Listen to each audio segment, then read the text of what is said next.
E aí, pessoal, beleza? Tudo bem? Professor Bruno Luna aqui. Vamos conversar um pouquinho hoje sobre algumas questões de urgência e emergência, beleza? Vai vir concurso aí da Prefeitura do Recife, vai vir diversos concursos esse ano, e nada melhor do que a gente se preparar fazendo questões, né? Eu sei que todo mundo aí está na correria, todo mundo aí está no corre-corre do nosso dia a dia, mas é importante a gente se preparar, a gente discutir alguns pontos aqui, tá? Então eu trouxe 15 questões apenas aqui para a gente começar, para a gente fazer essa aula inicial, introdutória. Vamos testar esse programa aqui que eu estou gravando isso, vamos ver se rola. E aí eu peço que vocês deixem os comentários, deixem as avaliações de vocês. É super importante a gente ter esse feedback para que a gente possa cada vez mais trazer conteúdo melhor e numa condição melhor aqui de gravação. Tranquilo? Vamos lá. A nossa intenção hoje é a gente falar um pouco sobre urgência e emergência, né, algumas questões para concurso. Meu nome é Bruno Luna, para quem não me conhece, tá? Segue lá a nossa página no Instagram, prof.brunoluna. Trago diversos outros temas lá, não só na área de emergência, mas na enfermagem de forma geral.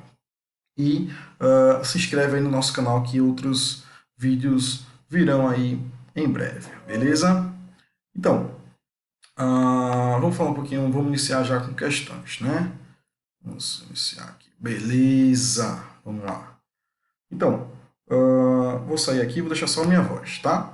Então, pessoal, a primeira questão da EBSER, tá? De 2014. Vamos lá, Bahia, tá bom? Ó, estancar hemorragias é essencial para o cuidado e a sobrevivência de pacientes em uma circunstância de emergência. Primeira coisa, né? Primeira coisa, é horrível esse nome estancar, né? Pera aí, observa, vamos melhorar aí, né? Controlar a hemorragia, né? Vamos ver enfim, controle hemorrágico é muito mais bonito, né? Então, vamos melhorar isso aí, observe, por favor, tá? Ah, beleza. Então, a hemorragia que acarreta a redução do volume sanguíneo circulante é a causa primária de choque. Situação clínica que exige do enfermeiro conhecimentos para avaliar sinais e sintomas. Beleza. Com relação aos sinais e sintomas, a alternativa correta. Beleza? Correta. Vamos lá, sobre hemorragia, tá? Hemorragia, pessoal, é um tema que está muito em alta, tá? Muito em alta, não só no Brasil, mas no mundo todo. Então, é tendência que os concursos também tragam mais questões sobre esse tema, tá bom? E aí ele fala dos sinais e sintomas do paciente chocando, né? Que a gente fala, né? O paciente está chocando e tal, como é que a gente sabe? Primeira coisa, letra A, pele fria e úmida, aumento da pressão arterial, bradicardia, retardo do enchimento capilar e volume urinário aumentado. Ih, tem muita coisa errada aí, né? Primeira coisa, aumenta a pressão arterial. Muito pelo contrário, né? A gente tem uma hipotensão. Se perde volume, perde pressão. Anota isso aí, coisa simples, mas que muitas vezes na hora do estresse, na hora do nervosismo na prova, vocês acabam confundindo, né? Pele fria e úmida, ok.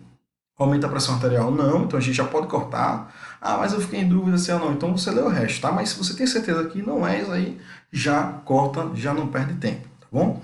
Bradicardia, não, também não. A gente vai identificar um aumento, né, dessa frequência cardíaca. Lembra que o nosso corpo ele tem processos, mecanismos, né, compensatórios, tá?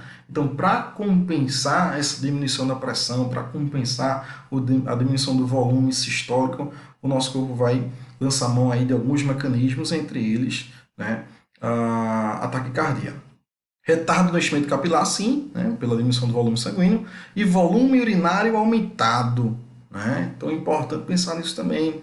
Nas aulas que eu dou, o pessoal muitas vezes não associa muito bem o volume urinário à questão da hemorragia, a questão da pressão arterial, tá? Então, volume urinário aumentado não existe no paciente que está em choque, tá? O paciente que está chocando, ele tem uma redução do débito urinário, isso aí é ocasionado também por outro processo, né, compensatório do nosso organismo para tentar reter o máximo possível de volume dentro dos nossos vasos, tá? Então, letra A tá um monte de coisa errada. Letra B, poliúria, e aí você já, né, cortou isso aí, poliúria não é, hipertensão também não é, bradipneia também não é, e alcalose também não é. Então, ó, essa aí é pro cabra que nunca estudou na vida, tá lá no primeiro período e foi fazer a prova. Então, Tem nada a ver isso aí não. Letra C, alteração de consciência. Beleza. Poliúria, já perdeu, né? Polifagia, nada a ver, e dislalia muito menos. Né? Então, polifagia, dislalia, né? Não está envolvido aí nesse quesito aí do choque, tá? Pele fria e úmida, pressão arterial em queda, frequência cardíaca em elevação, retardo do enchimento capilar e volume urinário diminuído. Aí sim, né? Clássico paciente em choque, tá bom? Lembrando lá do retardo do enchimento capilar, o tempo de enchimento capilar aumentado, a gente sempre tem como referência 2 segundos, tá? Então, até 2 segundos eu tenho um tempo de enchimento capilar adequado. Tranquilo? Beleza? Dúvida? Qualquer coisa deixa aí nos comentários, tá? Então, letra D. A letra E, polaciúria, hipertensão, bradipneia, alcalose também não tem lógica alguma você pensar nessa alternativa aí. Beleza? Vamos lá.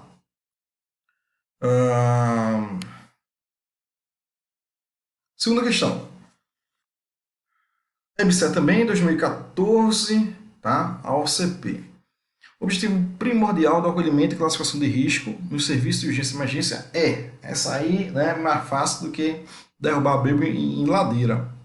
Então, ó, se liga nessa brincadeira aí, tá? Definir prioridade de atendimento, já tá na cara, óbvio, né? Então, a gente vai dividir, né, ou definir os pacientes de acordo com as suas necessidades, de acordo com as prioridades. Os mais graves serão atendidos primeiro, os menos graves depois, né? Rompendo com aquela antiga assistência que tinha de quem chegou primeiro é atendido, né? Então, isso não existe hoje em dia nos serviços de urgência, ou melhor, na grande maioria, né?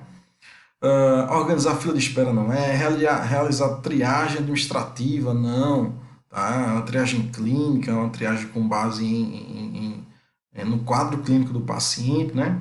Escolher quais atendimentos serão realizados, lembrando disso, assim, interessante, né? A gente não escolhe, né? A portaria do Ministério da Saúde ela é muito clara, dizendo que todos os pacientes serão atendidos, né? Não objetivo é excluir ninguém, tá? Então muita gente acha que o fato de você orientar o paciente a buscar a atenção básica, você está dispensando ele sem atendimento. Não, isso já configura atendimento, tá? Então ele vai dar continuidade à sua assistência, ao seu atendimento na atenção básica, porque é o local mais adequado para aquela situação em específico, tá? E aí algumas pessoas pecam nisso, achando que a classificação de risco exclui paciente. Então não está preconizado exclusão, não. Todos estarão sendo atendidos, né, dentro da rede de urgência e emergência, que a rede vai desde a atenção básica até os serviços de atenção terciária, né?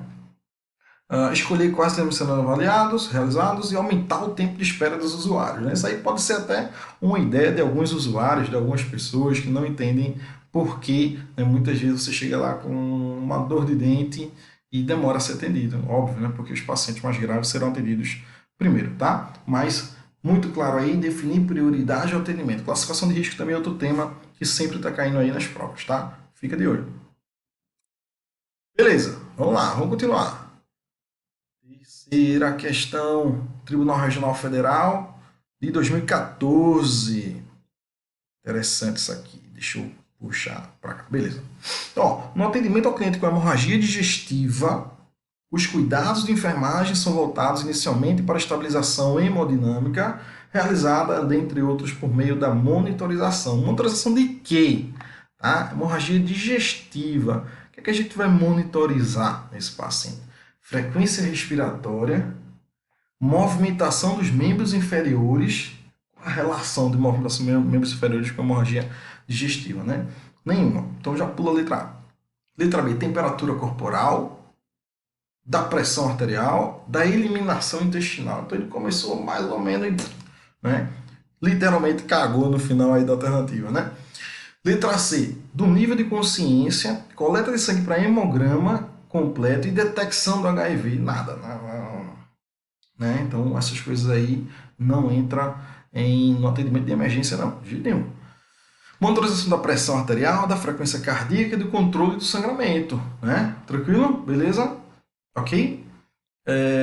Esse controle do sangramento, a hemorragia digestiva, muitas vezes, na maioria das vezes, é necessário um exame de imagem, por exemplo, a endoscopia,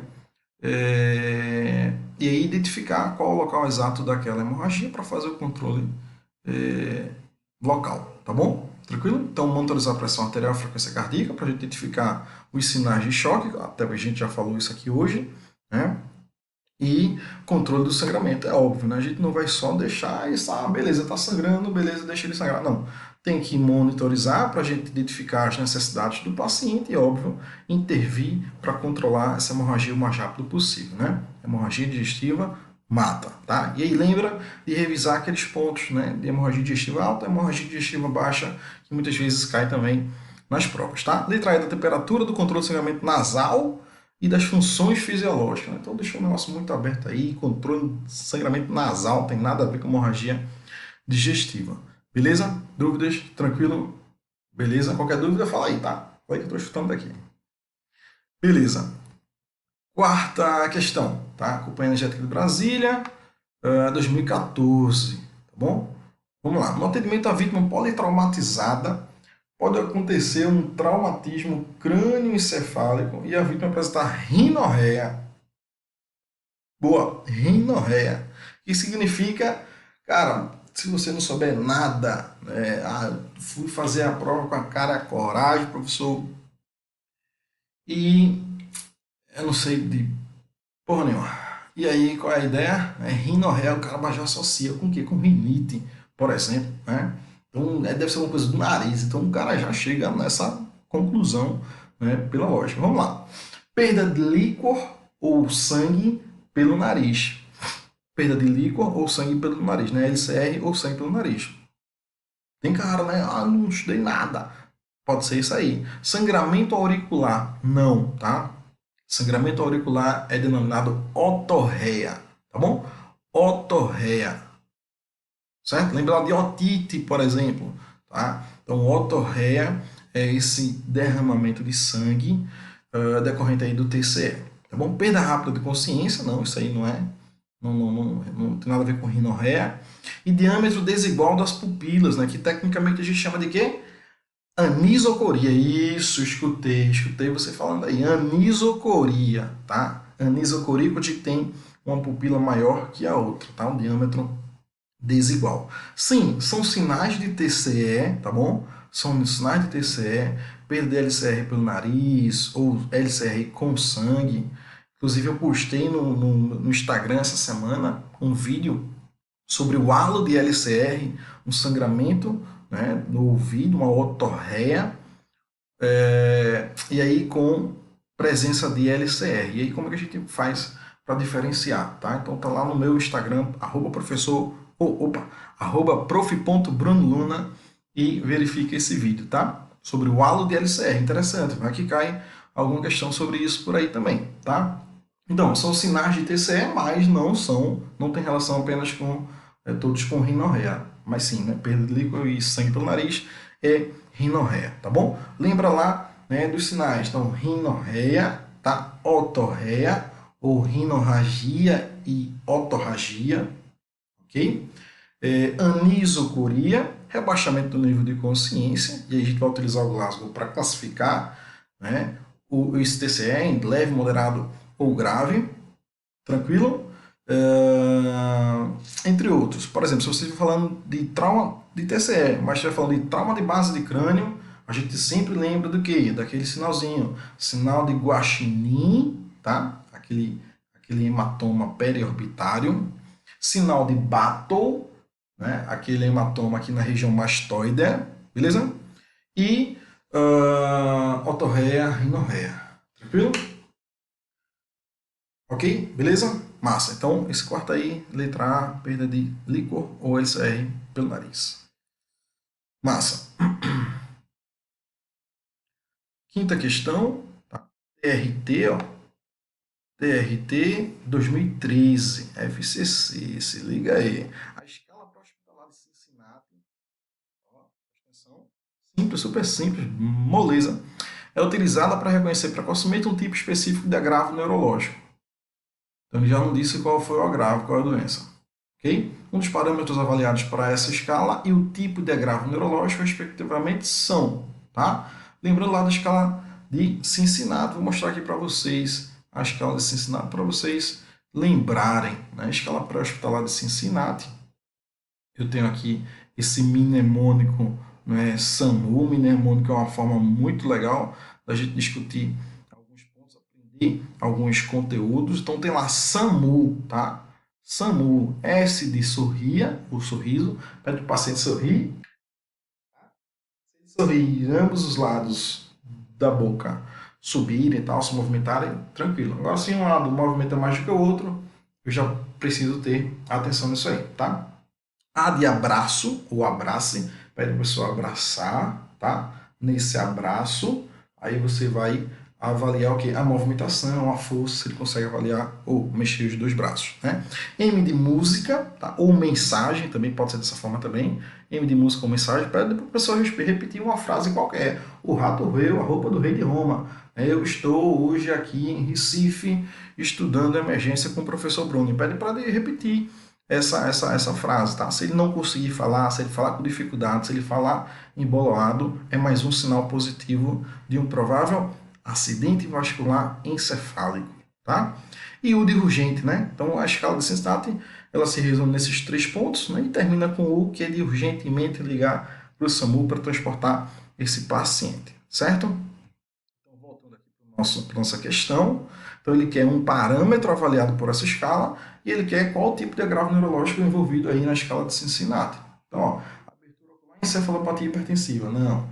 Queda facial pode ser, né? Mas acidente vascular, sim, sim também. Tá? Então os dois estão corretos. Letra B. Né? Então queda facial, a gente fala de desvio da rima labial, você pode falar dessa forma também, né? Se for relacionado à boca, mas ele está falando de queda facial de forma geral. Anormalidade metabólica, não. Intoxicação exógena, não. Meningite, não. Tumor intracraniano, não. Então, lembra disso. A questão ela pode trazer, né, os parâmetros e perguntando o que é a escala, ou qual a escala utilizada, ou qual é a doença, ou o inverso, tá bom? E aí é importante a gente lembrar disso aí, super simples, escala de Cincinnati, como é que eu identifico AVC, AVE no ambiente pré-hospitalar, SAMU, tá? S de sorriso, antebraço, M de mensagem, e o de urgente. Beleza? Não esquece isso aí, super importante, inclusive para a gente treinar a população de forma geral para reconhecer o AVE e, né, providenciar o transporte o mais rápido possível. A gente tem uma grande importância aí, uma grande dependência do tempo-resposta. Beleza. Então, ó, Departamento Penitenciário Nacional, especialista de enfermagem, né, de assistência, CESP 2003, inclusive esse ano vai ter concurso para o DEPEN, tá? Um excelente concurso. Vamos ver se vem vaga aí para enfermagem, tá? Então, julgos e itens relativos ao atendimento inicial, politraumatizado e avaliação de consciência no paciente em estado de coma. A escala de coma de Glasgow, utilizada universalmente, possibilita uma visão geral do nível de resposta do paciente mediante 3 reações a estímulos: a abertura dos olhos, reações motoras e respostas circulatórias. E não é legal, não está legal isso aí não. Vamos lembrar? Vamos lembrar aqui do Glasgow? Beleza, deixa eu sumir um pouquinho aqui para vocês. Então, escala de coma de Glasgow, essa é atualizada, essa é de 2018, a última, né, escala, né, que foi revisada pelo mesmo grupo que criou a escala anterior. Mas cuidado, tá? Voltar aqui, deixa eu voltar. Cuidado com isso. Algumas literaturas, muitas literaturas ainda não usam essa Glasgow Pace, Glasgow com avaliação da resposta pupilar. Por exemplo, se você pegar o ATLS, o PHTLS, o AMLS, mesmo as últimas edições, eles ainda não trazem essa avaliação da resposta pupilar. Eles trazem sim, né, o Glasgow normal, da forma clássica que a gente sempre aprendeu, mas também, né, trazem aí de forma separada a avaliação da resposta pupilar, tá bom? Então, atenção a isso aí. Beleza, vamos voltar aqui. Então, ó, parâmetro abertura ocular, resposta verbal, resposta motora. Não esqueça, não esqueça. É na ordem do nosso corpo, tá? Abertura ocular, resposta verbal, resposta motora. Abertura ocular, resposta verbal, resposta motora. Você já entendeu aí qual é a sequência e quais são os 3 parâmetros mais importantes aí avaliados no Glasgow, tá bom? Beleza, mudaram algumas palavras, tá? Mudaram algumas palavras aqui, né? Ao comando verbal, era ao estímulo verbal, era ao extremo doloroso, agora é a pressão de abertura dos olhos. Então, ó, mudaram alguns termos, mas na prática é basicamente a mesma coisa. Houve a introdução desse INT, né, que é o não testado ou não testável, por algum motivo eu não consegui testar. Imagina que o paciente está entubado, né, sedado, entubado, então não tenho como avaliar essas respostas aí, mas eu preciso anotar como INT, porque eu tentei, né, eu avaliar, eu busquei avaliar isso de alguma forma. E houve aí a introdução, né, talvez a alteração mais importante, mais drástica desse novo Glasgow, a introdução da avaliação pupilar, né? A avaliação pupilar, que você vai pegar o resultado, né, desse parâmetro e vai pegar o resultado da avaliação clássica, que a gente sempre soube, e vai subtrair com o resultado da resposta pupilar. Ou seja, tá? Glasgow menos P, tá? Glasgow menos P.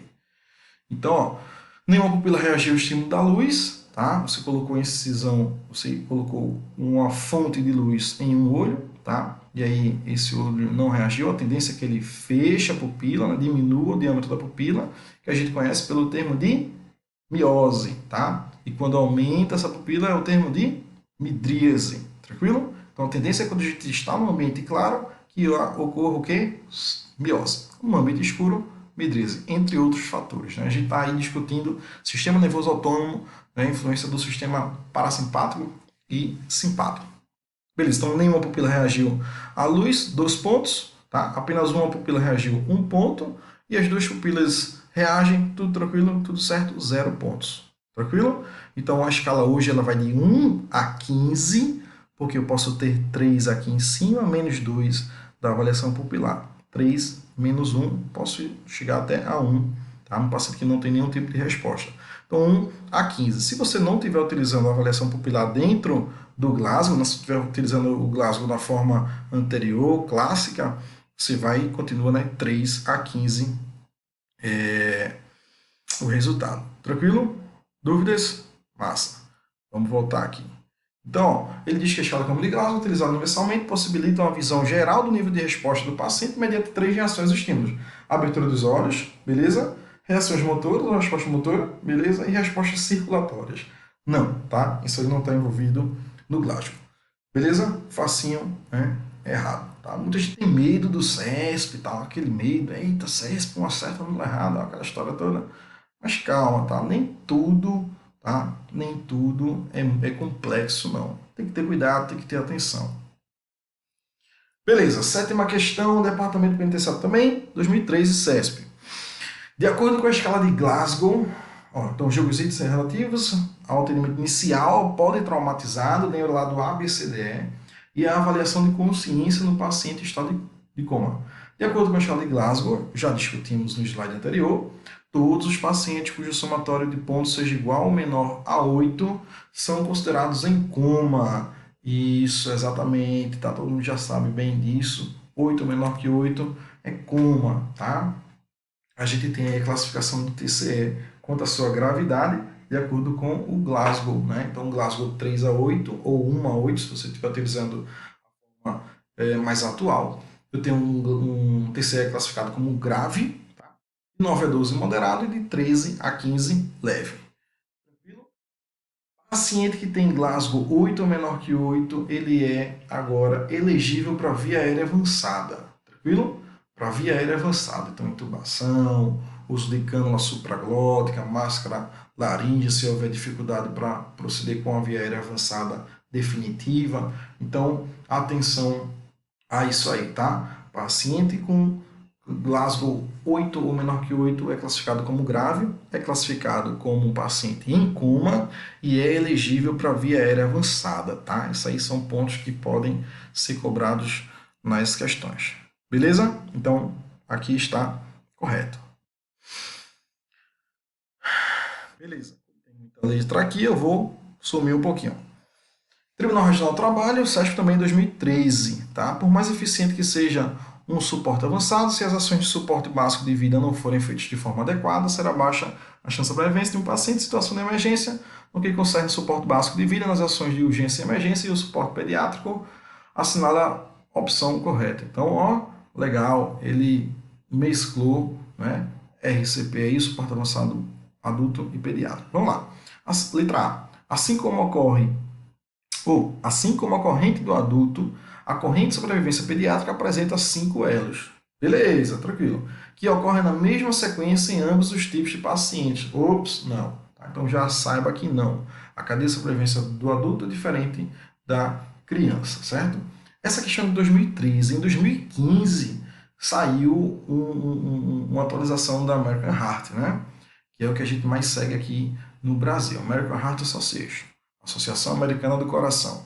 Em 2015, houve aí a divisão da cadeia de sobrevivência do intra-hospitalar e do extra-hospitalar. Então, existe uma sequência, vou mostrar para vocês. Existe uma sequência para você que está no ambiente extra-hospitalar, ou seja, no APH, e você que está dentro do hospital. Existe uma cadeia de sobrevivência para criança, beleza? Vamos mostrar aqui agora para ficar mais prático.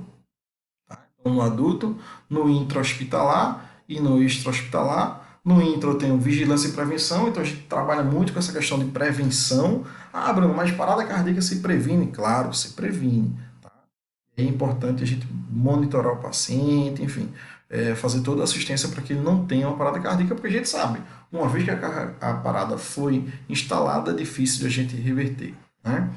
Então, vigilância e prevenção, depois reconhecimento e acionamento do serviço médico, né, de emergência, o serviço de emergência, então identificou a parada e pediu ajuda, depois inicia compressões torácicas imediatas, né, providencia rápida desfibrilação e depois, né, suporte avançado de vida e cuidados pós-PCR se esse paciente voltar a ter pulso. Né? Na extra-hospitalar, na rua, é diferente. Né? As pessoas vão reconhecer essa parada cardiorrespiratória, vão acionar. Então, o primeiro elo é o acionamento do socorro. O segundo é o início das compressões torácicas.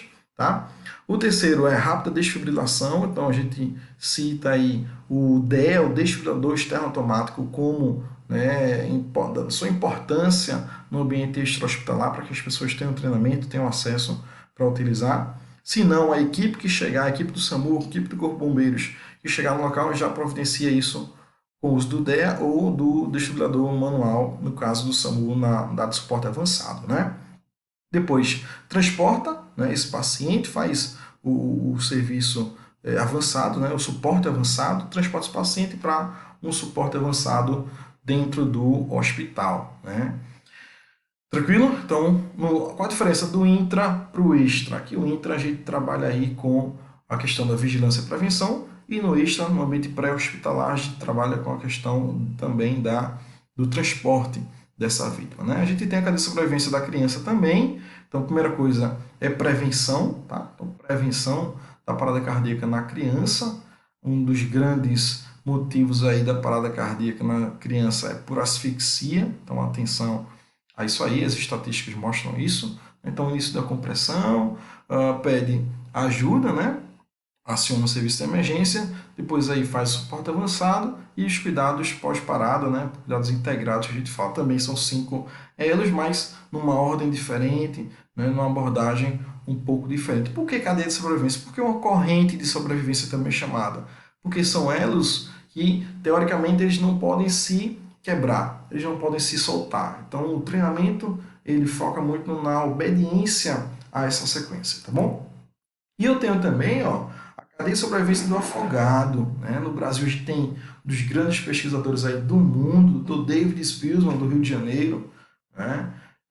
É uma sumidade de pessoa e de profissional. E aí ele, junto com vários outros pesquisadores, eles definiram a cadeia de sobrevivência do afogamento inclusive, né, reconhecida e chancelada pela American Heart. Tá? Então, trata aí também de 5 elos. O primeiro é prevenção, o segundo reconhecer o afogado, né, pedir para ligar para o 193, lembrando que apenas bombeiros civis ou militares fazem esse tipo de atendimento, né, tipo de resgate.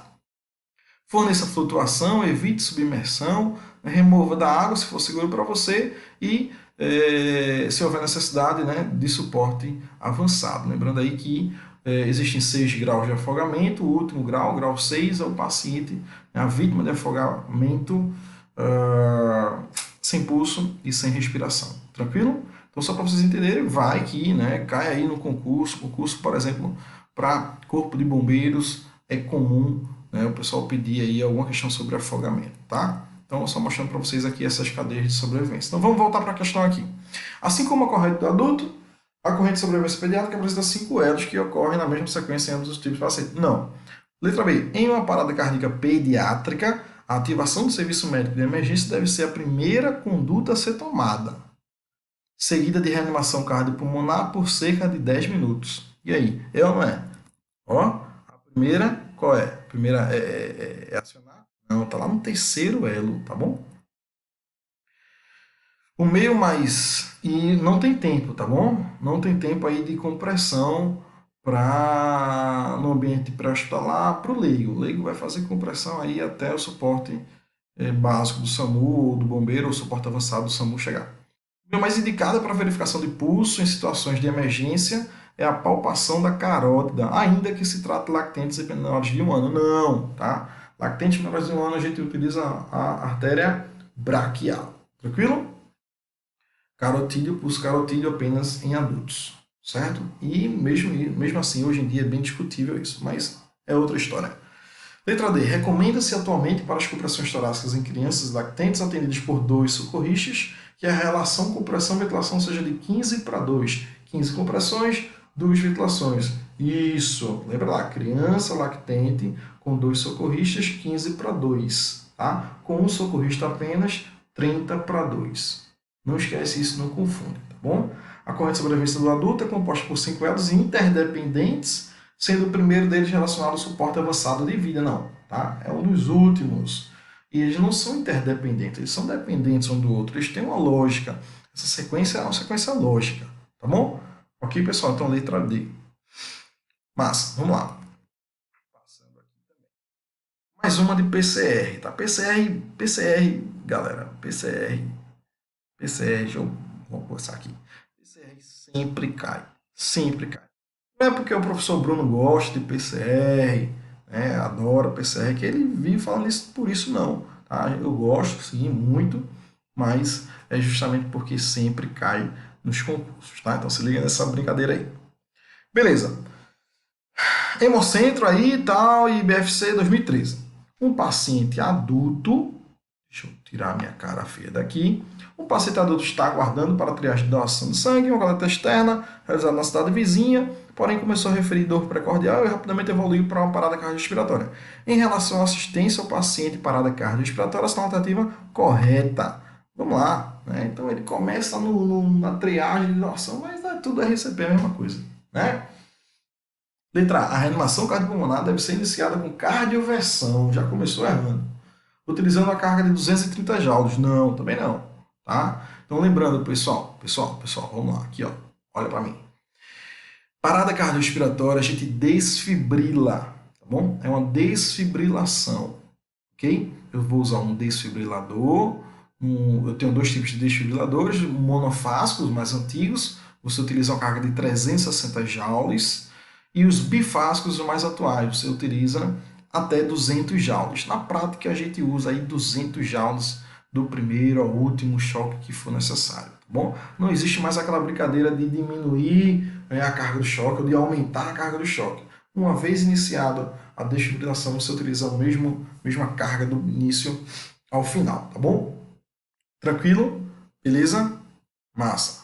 Vamos voltar aqui. Ah, sim, né? Só complementando. Então, desfibrilação para parada cardiorrespiratória e cardioversão. Aí eu utilizo nas taquiarritmias, ou utilizo em outras circunstâncias, né, a cardioversão, que pode ser cardioversão elétrica, cardioversão química com base em medicações, elétricas com base em cardioversão, onde é uma cardioversão sincronizada. O choque ele vai ser administrado, vai ser aplicado pelo aparelho, não quando você aperta o botão imediatamente, mas quando você aperta e o aparelho reconhece o pico da onda R.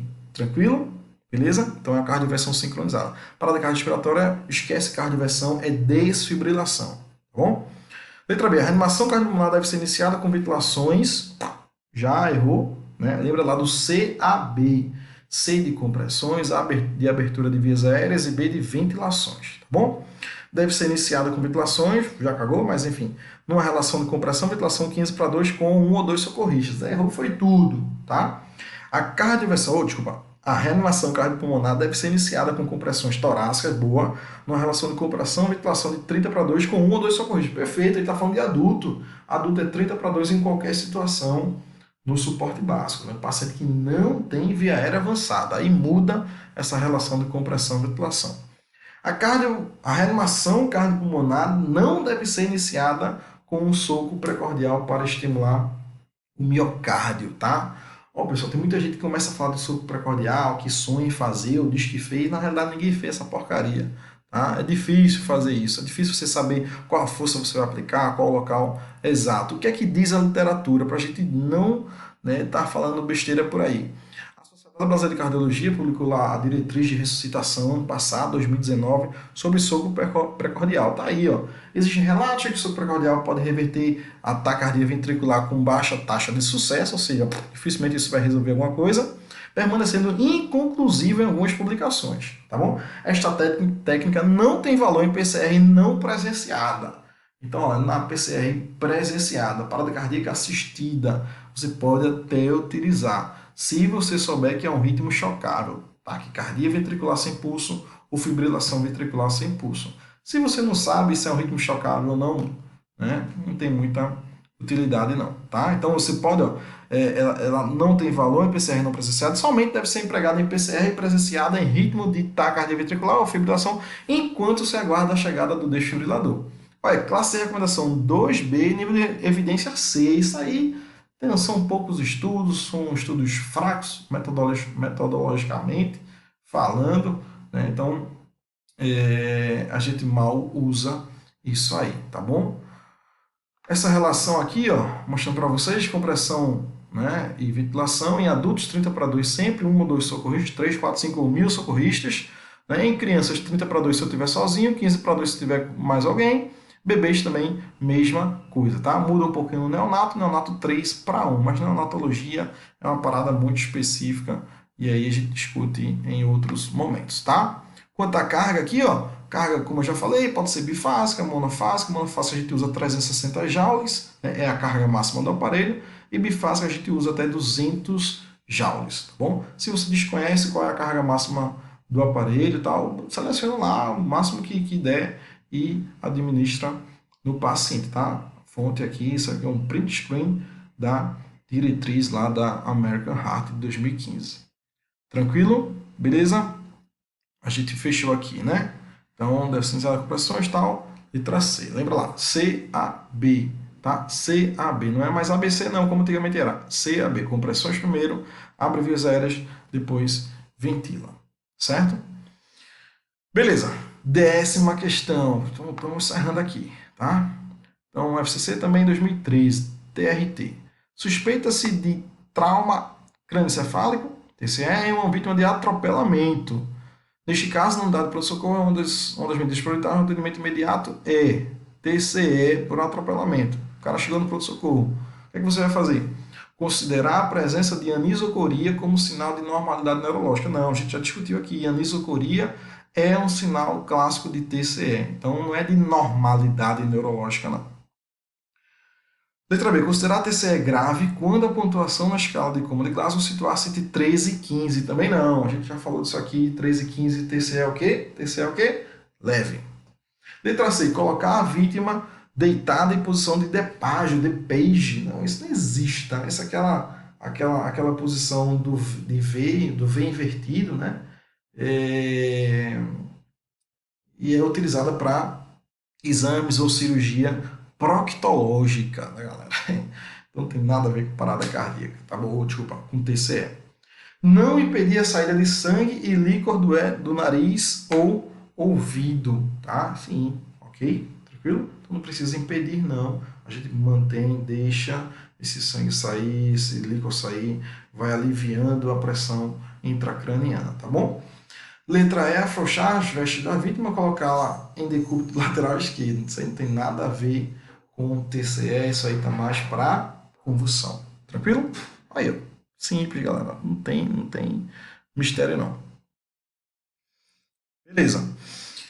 TRT também 2013. De acordo com o Ministério da Saúde, em 2012, as queimaduras são classificadas em segunda profundidade em, tá? Então, super simples, Ministério da Saúde não tem nenhum cacuete, não tem nenhuma frescurite, não tem nada, né, demais. É primeiro, segundo, terceiro grau e PRIO, tá? Eu fiz um print screen aqui do protocolo para vocês, Ministério da Saúde, tá? Então, primeiro grau, espessura superficial, né, tem o eritema solar, aquela queimadura do sol, eu que sou, né, branquinho desse jeito, quando eu vou para a praia, e adoro praia, a gente fica queimado primeiro grau, né? Segundo grau, espessura parcial, superficial e profunda. E terceiro grau, espessura total. Tranquilo? O Ministério da Saúde não tem enfeite, tá? Ele traz da forma mais simples possível, certo? Vamos lá. Prefeitura de Pojuca, minha grande Pojuca, já trabalhei em Pojuca, tenho vários amigos lá, um forte abraço a todo mundo de Pojuca. Beleza, né? O último concurso que teve lá, 2019, 2009, tá? Um homem de 34 anos de idade, internado em uma enfermaria clínica por infarto agudo do miocárdio, queixou-se de dor intensa precordial e em seguida perdeu a consciência. Nada mais natural, né? Após a avaliação da equipe que o atendia, foi detectada a parada cardiorrespiratória e iniciada a manobra de ressuscitação cardiopulmonar. Acerca da situação hipotética, os parâmetros mais adequados utilizados para o diagnóstico clínico da PCR do paciente fundamentaram-se na ausculta cardíaca e na perda de consciência. Sim ou não? Não. Tá? A ausculta cardíaca não é utilizada para identificar, para diagnosticar a parada cardiorrespiratória, né? Seria até lógico, né, a gente auscultar com o coração, mas não é. O que a gente usa? A gente usa responsividade, então bate no paciente, saber se ele responde ou não, tá? Bate e chama. E depois eu verifico o pulso e respiração ao mesmo tempo em até 10 segundos. Tranquilo? Então a gente não faz ausculta cardíaca nem ausculta pulmonar não, então tá errado. Mamata da CESP. Beleza? Vamos lá. TRT também 2012. Na cadeia de sobrevivência do adulto, na cadeia de sobrevivência do atendimento cardiovascular de emergência do adulto, beleza, da American Heart 2010 constam. O que é que tem lá na cadeia de sobrevivência? Lembra lá que a gente já falou, né? Reconhecimento imediato da parada cardiorrespiratória e acionamento do serviço de emergência e urgência. Beleza, primeira coisa. Depois, ressuscitação cardiopulmonar precoce com ênfase na respiração. É respiração? Não. Lembra lá, CAB. Se o C é o primeiro, compressões são o mais importante, né? A ênfase é na compressão, tá bom? Tranquilo? Então, CAB, compressão é a ênfase. Então, ressuscitação cardiopulmonar precoce com ênfase na compressão. Aí seria certo, mas como está a respiração, está errado. Terceiro, rápida desfibrilação, sim. Suporte de vida eficaz, ok. E cuidados pós-parada, ok. Então a gente tem apenas o 2, a sentença 2 errada. 1, 3, 4 e 5. 1, 3, 4, 5, letra B de Bruno. Beleza? B aí a nossa resposta. Tranquilo? Massa. Vamos lá, vamos concluir aqui. Deixa eu sumir um pouquinho aqui para vocês. Então, TRT também, em 2012. O funcionário de manutenção caiu de escada e encontra-se deitado no chão do tribunal, consciente, orientado, eupneico, apresentando parestesia e paralisia de membros inferiores e superiores. Quanto aos primeiros socorros no local, é prioritário realizar A. Ó, então ele já tem um déficit focal aí, né? Um déficit neurológico, tranquilo? Beleza. Então, letra A, a avaliação neurológica. Então, qual é a prioridade para esse paciente? A avaliação neurológica, providenciar radiografia. Lembra, cara, que você está no TRT, está trabalhando no TRT. Lá tem raio-x? Não tem, tá? Então, esquece isso aí. Tranquilo? Ó, esse TRT, esses tribunais, eles vão cair muito nos primeiros socorros, né, na abordagem pré-hospitalar dessas condições aí, tá bom? Então, se liga aí. Adicional providenciar radiografia. Não, então já perdeu aí, tá? Letra B, imobilização da vítima em cadeira de rodas. O cara levou uma queda, galera, uma queda de uma escada, ele está com paralisia de membros inferiores e superiores, provavelmente uma lesão cervical alta, tá? Então é importante aí a gente transportar e mobilizar ele em prancha rígida, né? Letra C, imobilização dos membros com tala engessada, não, né? Letra D, avaliação da perfusão periférica, preparo do material para intubação endotraqueal e instalação de oximetria. Isso não é prioridade para ele, tá? E letra E, avaliação primária, ABCDE, instalação de colar cervical, providenciar transporte em prancha rígida. Simples, né, sem discussão. Hoje tem essa discussão toda aí de restrição do movimento da coluna e tal, mas tá, aqui não tem o que discutir. O cara tá lá com paralisia de membros superiores e inferiores, parestesia, queda de escada, então, óbvio, a gente vai usar colar e prancha para transportar esse paciente, tá? E, óbvio, né, retirar o mais rápido possível, mas aí é outra discussão. Beleza? Dúvidas? Deixa aí nos comentários, tá? 15ª, Universidade Federal do Pampa, 2013, CESP. O desfibrilador externo automático, apesar de não possibilitar a checagem do ritmo cardíaco, é importante nos estabelecimentos públicos, pois é de acesso rápido e pode auxiliar no salvamento de vidas, tá? Aí você fica em dúvida, apesar de não possibilitar a checagem do ritmo cardíaco. Você fica em dúvida por quê? Porque o DEA, ele não vai dizer para você se é um FV ou TV, né? Ele vai dizer para você se é um ritmo chocável ou não chocável. Ou seja, para ele chegar a essa conclusão, ele precisa verificar o ritmo, tá, galera? Ele não diz porque é um aparelho que ele pode ser utilizado por pessoas leigas. Então ele não vai dizer é uma fibrilação ventricular, né, ou uma taquicardia ventricular sem pulso. O cara leigo vai nem saber o que é aquilo. Ele só simplifica para você, é um ritmo chocável ou um ritmo não chocável, mas ele verifica sim o ritmo cardíaco, tá bom? Então, o desfibrilador externo automático, apesar de não possibilitar a checagem do ritmo cardíaco, tá errado. Ele checa sim o ritmo cardíaco. Ele só não diz para você qual é, mas ele diz que é um ritmo chocável ou não chocável, né? Então a sentença está errada. Tranquilo? Simples também, só cuidado aí com essa caixa de banana, tá bom? Ok, galera, então é isso aí, rapidinho, só para a gente concluir aqui, já 46 minutos, não deixa eu passar o tempo. Então deixa tua dúvida aí nos comentários, deixa teu like, por favor, né? Inscreve aí no canal, tem pouco inscrito, tô começando agora, bota aí, galera. No Instagram eu já tenho vários seguidores, né? Mais de 20 mil seguidores aí, mas eu sempre gosto de ganhar mais alguns seguidores por dia. Então segue lá no Instagram também, @prof.brunoluna, beleza? Bons estudos e vamos avante aí, garantir a nossa vaga. Forte abraço, professor Bruno.